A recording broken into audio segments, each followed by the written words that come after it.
We live in a world hungry for answers. Quick fixes, clear formulas, and instant results.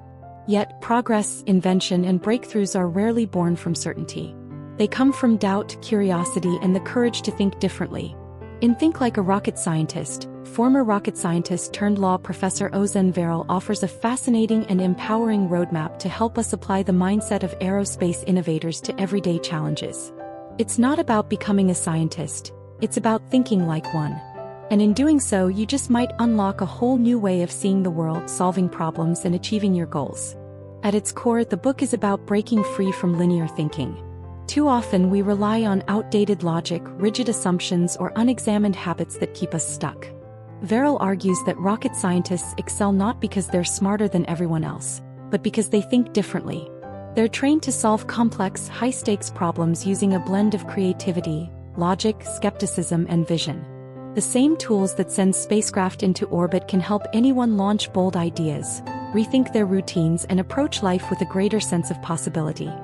Varol organizes the book into 3 major sections: launch, accelerate, and achieve escape velocity, each representing a key phase in the rocket building and innovation process. Each section is filled with stories, strategies, and mental models designed to challenge the way you think, make decisions, and take action. Let's explore each stage in turn. Part 1. Launch, preparing for takeoff. Every rocket launch begins with preparation. Before ignition, there's testing, refining, and planning, but also questioning. Varol opens with a powerful idea.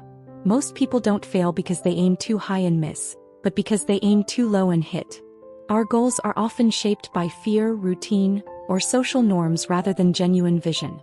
Rocket scientists, on the other hand, are trained to approach problems with first principles thinking, a method that strips away assumptions and rebuilds understanding from the ground up. Take for example Elon Musk. Rather than accepting the high cost of space rockets as inevitable, Musk questioned the very foundation of the pricing model. He broke down what rockets were made of and rebuilt the concept based on raw materials.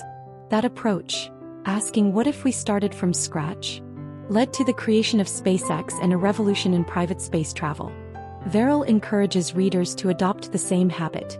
Question everything, even the so-called facts. We inherit assumptions from education, media, and experience, often without realizing it. But what if your biggest limitation isn't reality? It's the story you're telling yourself about what's possible. He also explores the dangers of certainty. Our minds crave clarity, but clinging to it can kill creativity. Scientists know this well. In fact, one of their greatest strengths is their willingness to say, "I don't know." Not knowing isn't weakness, it's the birthplace of discovery. Whether you're launching a product, a business, or a personal transformation, you must be willing to dwell in uncertainty. You must give yourself permission to explore, experiment, and change course.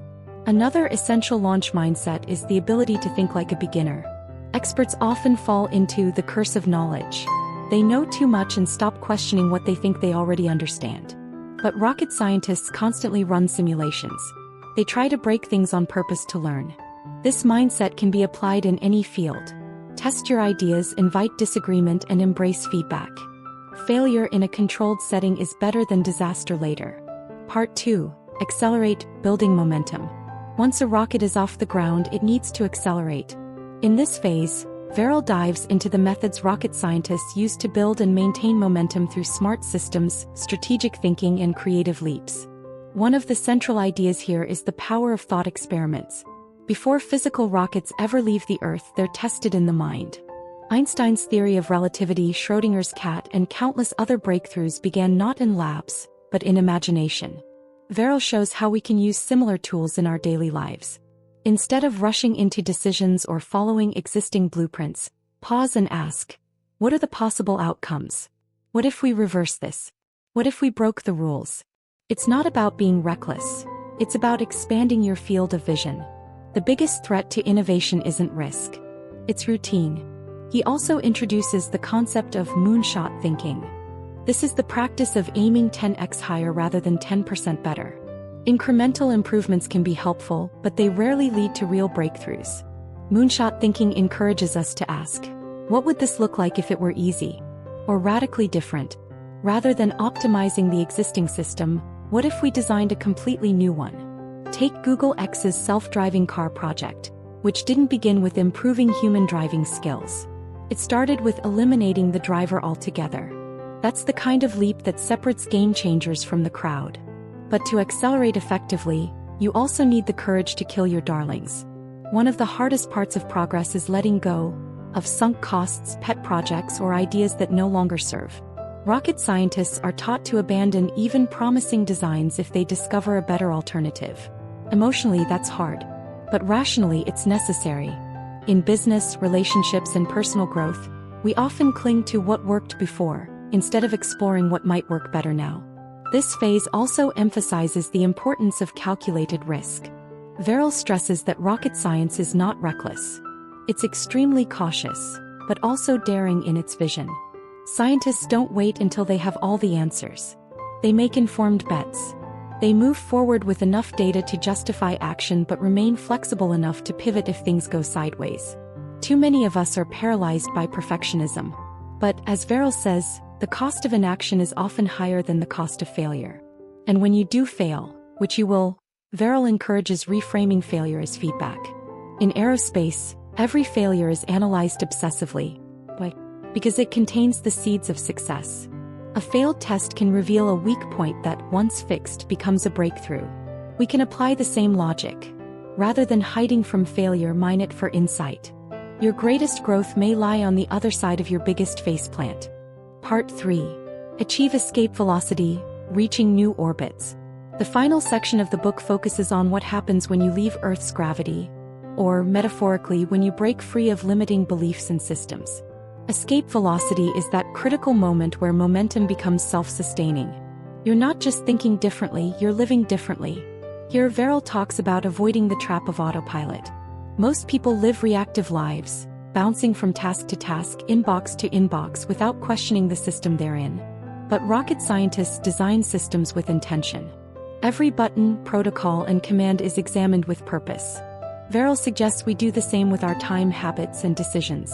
One practical tool is the concept of pre-mortems. Instead of waiting for something to go wrong and then doing a post-mortem, you anticipate what could go wrong before it happens. This allows you to plan proactively rather than reactively. Whether launching a product or making a major life decision, ask, what are the ways this could fail? And how might we respond if it does? He also encourages readers to cultivate productive paranoia. That doesn't mean living in fear. It means staying vigilant, humble, and ready. Even successful rockets are double-checked obsessively. Complacency is the enemy of excellence. In your own orbit, build in rituals of reflection, improvement, and curiosity. Constantly upgrade your mental software. Yet reaching escape velocity also means redefining success. Most people measure it by external markers: income, titles, followers. But rocket scientists know success isn't always what it looks like. A mission might fail publicly but yield data that helps the next one succeed. Progress isn't always visible. Sometimes the greatest success is invisible. The quiet moment you decide to try again, to take a leap, to reinvent yourself. Varol invites readers to dream not just bigger but differently. He asks you to imagine a life where you're not confined by what others expect or by what's been done before. A life where creativity isn't optional, it's essential. A life where you treat challenges as launchpads, not roadblocks. A personal note from the flight deck.